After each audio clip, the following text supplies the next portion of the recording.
நாம் அவரோடு கூட பாடுகளை சகித்தோமானால் அவரோடு கூட ஆளுகையும் செய்வோம் என்று வசனம் தெளிவாக சொல்லுகிறது.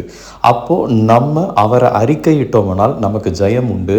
நாம் அவரை மறுதலித்தோமானால் அவரும் நம்மை மறுதலித்து விடுவார். இதுதான் சத்தியம். அப்போ என்ன இந்த உலகத்தில் நமக்கு பாடுகள் அப்படின்னா நம்மளுடைய சுச்சுவேஷன்ஸோ இல்லை எமோஷனல் ரியாக்ஷன்ஸோ கிடையாது. மாம்சத்துக்கு விரோதமாக ஆவியும் ஆவிக்கு விரோதமாக மாம்சமும் ஒன்றோடு ஒன்று போராடுகிற அந்த போராட்டம் தான் நமக்கு பெரிய போராட்டமாக இருக்கிறது. நம்ம சுய பலத்தில் அதை ஜெயிக்க முடியாது. வேதத்தின் வசனத்தின் வல்லமைனாலும் கீழ்ப்படிதல் மூலமானது தான் நம்ம ஆவியில் பலப்பட்டு அந்த போராட்டத்தை ஜெயிக்க முடியும். நம்ம உண்மை இல்லாதவர்களாக இருந்தாலும் அவர் உண்மை உள்ளவராக இருக்கிறார். நம்மை அழைத்திருக்கிறார், நம்மை கரம் பிடித்து நடத்துகிறார். அதனால் எல்லா பாடுகள் பிரச்சனையிலும் அவர் நம்மை வழி நடத்துவார். அவருடைய சத்தத்தை கேட்கும்போது அந்த பாடுகளில் நம்ம ஜெயம் எடுக்க ஆரம்பிச்சிடும்.